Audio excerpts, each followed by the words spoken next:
Hello friends, welcome to my channel study for you. So guys, जैसा कि आज जो आपका एसएससी सीएचएसएल का 9 अगस्त के फर्स्ट शिफ्ट का एग्ज़ाम हो गया है दोस्तों, जिसका जो है मैं आपको बिल्कुल 100% एक्यूरेट आंसर के साथ जो है इस वीडियो में बताऊंगा।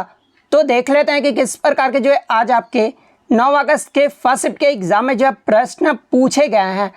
उससे पहले एक बात और दोस्तों, कि जिन्होंने भी अगर चैनल को सब्सक्राइब नहीं किया है तो एसएससी सीएचएसएल एग्ज़ाम से रिलेटेड पल पल की अपडेट के लिए जो है चैनल को सब्सक्राइब ज़रूर कर दीजिएगा। और बगल में ही आपको एक बेल आइकन यानी घंटे का निशान भी दिख रहा होगा, तो आप उसे भी जो है ज़रूर प्रेस कर दीजिएगा। तो चलिए वीडियो को स्टार्ट करते हैं। तो आपका पहला क्वेश्चन आया था कि रमेश बैस 13 फरवरी 2023 से पहले जो है ये किस राज्य के गवर्नर यानी राज्यपाल थे। तो देखिए, रमेश बैस की बात कर ले तो ये आपके वर्तमान में जो है महाराष्ट्र के राज्यपाल है, और महाराष्ट्र के राज्यपाल बनने से पहले जो है ये आपके झारखंड राज्य के राज्यपाल थे। तो झारखंड आपका यहाँ पे करेक्ट आंसर होगा।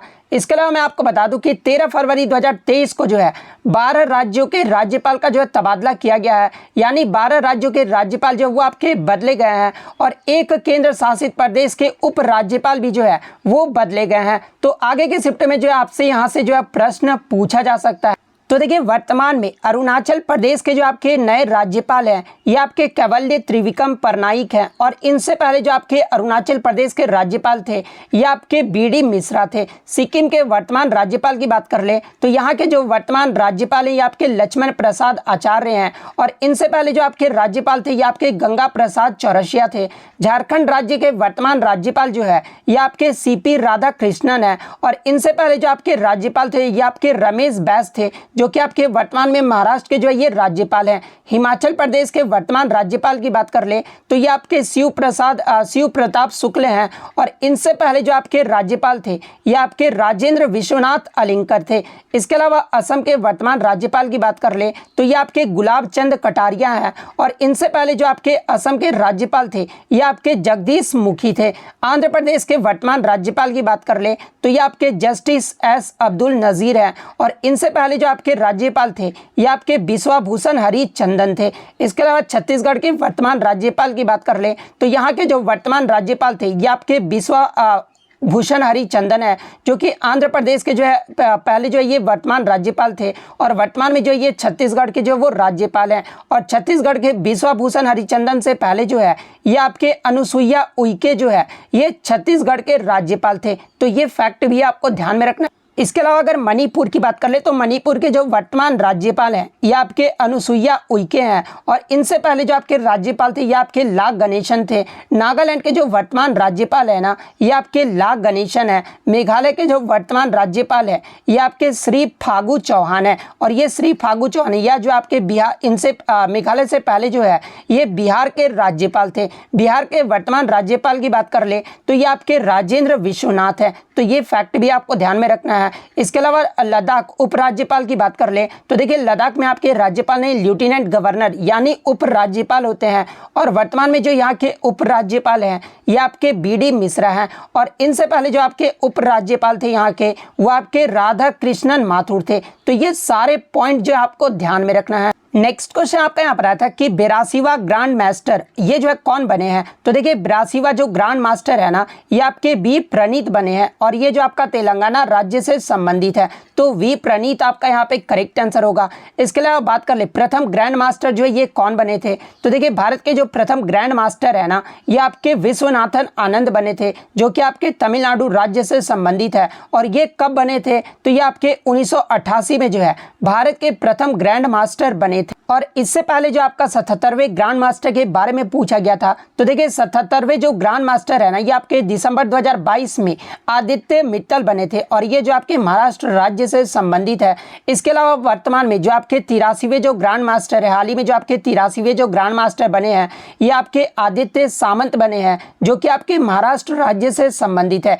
81 first grand master of India की बात कर ले तो 81वां जो ग्रांड मास्टर जो बने हैं ये आपके स्यंतन रतन दास बने हैं और ये जो आपके पश्चिम बंगाल से संबंधित है। 80वें ग्रांड मास्टर की बात कर ले तो 80वें जो ग्रांड मास्टर बने हैं ये आपके विघ्नेश एनआर बने हैं और ये जो आपके तमिलनाडु राज्य से संबंधित है। 79वें ग्रांड मास्टर की बात कर ले तो ये आपके प्रणेश एम बने जो कि आपके तमिलनाडु राज्य से बने संबंधित है।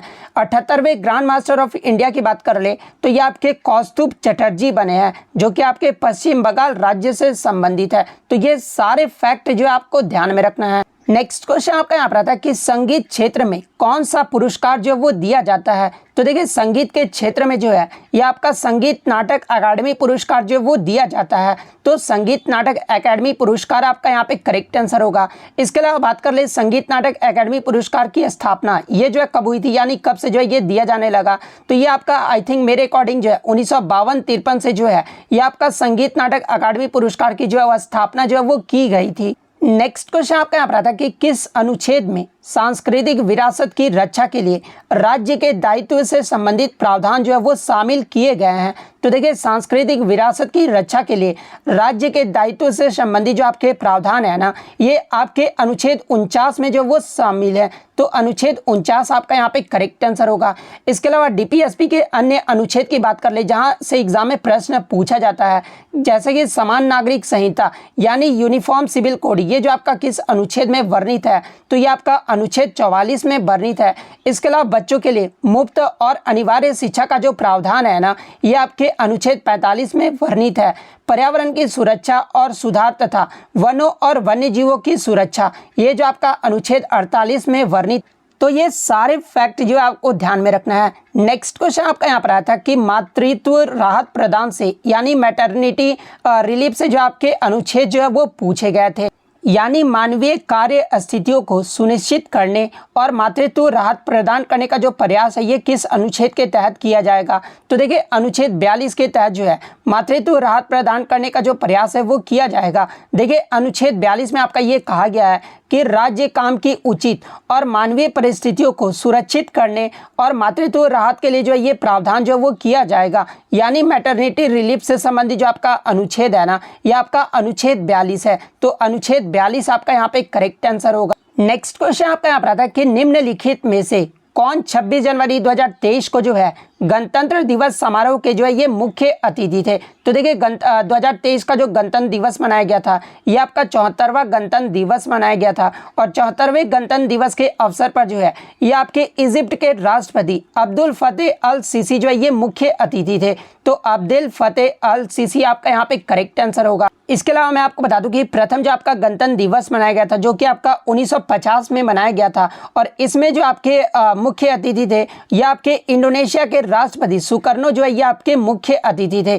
1951 की बात कर ले तो ये आपके नेपाल के राजा त्रिभुवन वीर विक्रम शाह जो है ये मुख्य अतिथि के तौर पर आए थे। वहीं अगर 2019 का पूछ ले तो 2019 के जो आपके मुख्य अतिथि के तौर पर जो है ये आपके साउथ अफ्रीका के राष्ट्रपति सिरिल रामाफोसा जो है ये मुख्य अतिथि के तौर पर जो वो आपके आए थे। इसके अलावा 2020 का अगर पूछा जाए तो देखिए 2020 के मुख्य अतिथि के तौर पर जो है ये आपके ब्राजील के राष्ट्रपति जायर बोल्सोनारो जो है ये मुख्य अतिथि के तौर पर जो है वो आपके आए थे। और इससे प्रीवियस शिफ्ट में आपसे यहाँ से प्रश्न पूछा गया था कि कौन से 2 वर्ष में आपके जो है गणतंत्र दिवस समारोह पे कोई भी जो आपके मुख्य अतिथि नहीं आए थे। तो देखिए मैं आपको बता दूं कि 2021 और 2022 में आपके जो है गणतंत्र दिवस समारोह के जो है कोई भी आपके विदेश से जो है मुख्य अतिथि नहीं आए थे, क्योंकि कोविड-19 की वजह से जो है किसी को भी जो है वो बुलाया नहीं गया था। तो ये फैक्ट भी आपको ध्यान में रखना है। नेक्स्ट क्वेश्चन आपका यहाँ पर आता है कि जायद फसल ये जो है कब बोई जाती है। तो देखिए जायद फसल की बात कर ले तो ये आपका मार्च और अप्रैल महीने के में जो है इसे बोया जाता है, लेकिन ऑप्शन में जो आपका कुछ और दिया गया था, मतलब ऑप्शन जो है इस प्रकार से दिए गए थे कि रबी फसल के बाद और आपका जो है खरीफ फसल के पहले जो है आपका जायद की फसल जो है वो बोई जाती। इस प्रकार से ऑप्शन जो वो आपका दिया गया था। तो देखिए अगर रबी फसल की बात कर ले तो रबी फसल जो है ये आपका अक्टूबर नवंबर के महीने में जो है इसे बोया जाता है और अप्रैल और महीने के में जो है रबी फसल को जो वो आपका काटा जाता है। इसके अलावा अगर खरीफ फसल की बात कर ले तो खरीफ फसल जो है ये आपका सितंबर अक्टूबर महीने में जो है इसे बोया जाता है और इसे जो आपका जून जुलाई महीने में जो है इसे काटा जाता है। सॉरी यहाँ पर गलती हो गया, मैं खरीफ फसल की बात कर रहा हूँ। तो खरीफ फसल जो है ये आपका जून जुलाई में जो है ये आपका बोया जाता है, और ये जो आपका सितंबर अक्टूबर में जो है खरीफ फसल को जो है वो काटा जाता है। तो जायद फसल जो आपका मार्च अप्रैल में बोया जाता है। तो इसमें जो आपका सही आंसर होगा ना वो आपका रबी और आपका खरीफ फसल के मध्य जो है ये आपका जायद का फसल जो है वो बोया जाता है। तो रबी और आपका खरीफ जो है आपका मध्य आपका करेक्ट आंसर होगा। इसके अलावा जायद फसल के अन्य उदाहरण की बात कर ले तो देखिए टड्डा, तरबूज, खरबूजा, खेड़ा, ककड़ी, लौकी, तुरई, बड़ी अरबी, ये सब जो आपके जायद फसल के उदाहरण है। तो ये फैक्ट भी आप ध्यान में रखिएगा। नेक्स्ट क्वेश्चन आपका यहाँ पर आता है कि आईसीसी वुमेन इमर्जिंग प्लेयर 2022 ये जो है कौन बनी है। तो देखिए आईसीसी वुमेन्स इमर्जिंग प्लेयर 2022 जो है ये भारत की रेणुका सिंह बनी है। तो रेणुका सिंह आपका यहाँ पे करेक्ट आंसर होगा। वहीं अगर पुरुषों की बात कर ले तो देखिए 2022 में पुरुषों के जो emerging cricketer of the year जो है ना ये आपके दक्षिण अफ्रीका के तेज गेंदबाज मार्को यानसन को जो है ये emerging cricketer of the year का जो अवार्ड है वो दिया गया है। तो ये फैक्ट भी आपको ध्यान में रखना है। और देखिए इससे प्रीवियस शिफ्ट में आपसे पूछा गया था कि आईसीसी मेंस T20 पुरुष में क्रिकेटर ऑफ द ईयर ये जो है किसे चुना गया है। तो देखिए ICC men's T20 cricketer of the year 2022 का जो है ये आपके भारत के बल्लेबाज सूर्य कुमार यादव को जो है वो चुना गया था। तो ये फैक्ट भी आपको ध्यान में रखना है। इसके अलावा आईसीसी 2022 का क्रिकेटर ऑफ द ईयर अगर पूछा जाए तो ये आपके पाकिस्तान के बल्लेबाज बाबर आजम को चुना गया है। और 2022 के ICC one day cricketer of the year भी अगर पूछा जाए तो ये भी आपका जो है बाबर आजम को चुना गया था। तो इतने पॉइंट जो आप ध्यान में रखिएगा। नेक्स्ट क्वेश्चन आपका यहाँ पर आता है कि 2011 की जनगणना के अनुसार भारत का जो है मृत्यु दर जो है वो क्या रहा था। तो देखिए 2011 की जनगणना के अनुसार भारत का जो मृत्यु दर है ना वो आपका 1000 जनसंख्या पे जो है आपका जो मृत्यु दर रहा था वो आपका 7.2% रहा था। तो 7.2 आपका यहाँ पे करेक्ट आंसर होगा। इसके अलावा बात कर ले भारत में शिशु मृत्यु दर अगर पूछा जाए तो देखिए सबसे पहले तो आप जान लीजिए कि शिशु मृत्यु दर होता क्या है। तो देखिए 1 वर्ष से कम उम्र के प्रति 1000 बच्चों के जन्म दर पर होने वाली जो मृत्यु की संख्या होती है ना उसे ही जो आपका शिशु मृत्यु दर कहा जाता है। और 2011 की जनगणना के अनुसार जो आपका शिशु मृत्यु दर रहा था ना वो आपका 44 रहा था, यानी 1000 पर जो है आपका 44 रहा था। तो ये फैक्ट भी आपको ध्यान में रखना है। नेक्स्ट क्वेश्चन आपका यहाँ पर आता है कि 2023 फाइड वर्ल्ड चैंपियनशिप यानी 2023 का जो शतरंज विश्व चैंपियनशिप है ना ये किसने जीता है। तो देखिए 2023 के विश्व शतरंज चैंपियनशिप जो है ये आपके जीएम डिंग लीरेन ने जीता है। तो जीएम डिंग लीरेन आपका यहाँ पे करेक्ट आंसर होगा।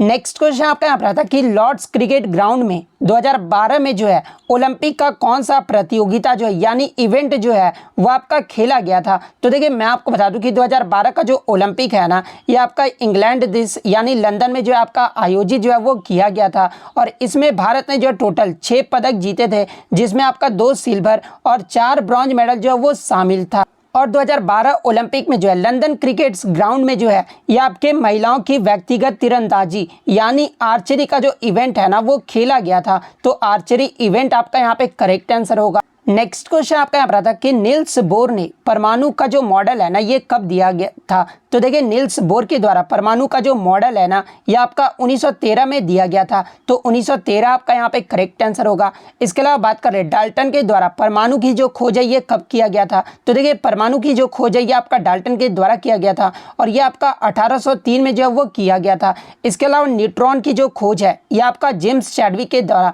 1932 में किया गया था। इलेक्ट्रॉन की खोज की बात कर ले तो ये आपका जे थॉमसन के द्वारा 1897 में जो है इलेक्ट्रॉन की जो खोज है वो किया गया था। इसके अलावा लगातार एग्जाम में यहाँ से प्रश्न पूछा जाता है कि कोशिका की खोज ये जो है किसके द्वारा किया गया था। तो देखिए कोशिका की जो खोज है ना ये 1665 ईस्वी में रॉबर्ट हुक के द्वारा जो है वो किया गया था। इसके अलावा एग्जाम में अगर पूछा जाए कि जीवित कोशिका की खोज ये जो है किसके द्वारा किया गया था। तो देखिए जीवित कोशिका की जो खोज है ना ये आपके ल्यूवेन हॉक के द्वारा 1674 में जो है वो किया गया था। तो ये फैक्ट भी आप ध्यान में रखिएगा। इसके अलावा मैं आपको बता दूं कि डायनामाइट का जो खोज है ना ये आपके अल्फ्रेड नोबल के द्वारा किया गया था। इसके अलावा आधुनिक जो आपका मेंडलीव के द्वारा जो आपका आधुनिक आवर्त सारणी दिया गया था इसे जो है कब प्रस्तुत किया गया था। तो देखिए मेंडलीव का जो आवर्त सारणी है ना ये 1869 में जो ये प्रस्तुत किया गया था। तो ये सारे पॉइंट जो आपको ध्यान में रखना है।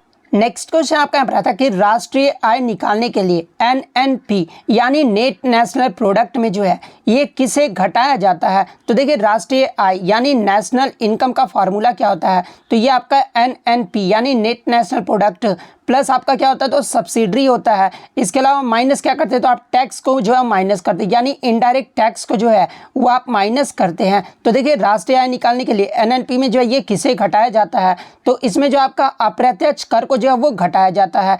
तो इनडायरेक्ट टैक्स आपका यहाँ पे करेक्ट आंसर होगा। नेक्स्ट क्वेश्चन आपका यहाँ पर आता है कि नाबार्ड से जो है स्टेटमेंट बेस्ड प्रश्न पूछे गए थे, जहां पर आपका 3 स्टेटमेंट जो है वो आपका दिया गया था। पहला स्टेटमेंट जो आपका दिया गया था कि नाबार्ड जो है एक वित्तीय संस्था है जो कि आपका ग्रामीण बैंक पर जो है वो केंद्रित है। तो ये स्टेटमेंट आपका सही है, क्योंकि नाबार्ड जो है एक आपका वित्तीय संस्था है जो ग्रामीण बैंक को जो है वो आपका लोन देता है। सेकंड स्टेटमेंट आपका दिया गया था कि नाबार्ड की जो स्थापना है ना ये 12 जुलाई 2015 को जो है ये किया गया था। तो ये स्टेटमेंट जो आपका गलत है, क्योंकि नाबार्ड की जो स्थापना है ना ये 12 जुलाई 1982 को जो है इसकी स्थापना जो है वो किया गया था।